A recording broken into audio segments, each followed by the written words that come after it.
Umukobwa yase umuhungu amuhora ubukene.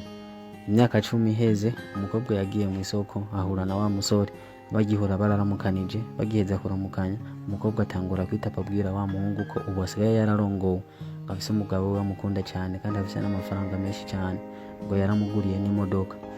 Umugabo agiye kumwishura, umugabo wa mugore barashitse, agishika n'icubahiro cyinshi cyane, ati mahoro boss, mumeze neza? Ati kumbe murazinanye n'umugore wanje?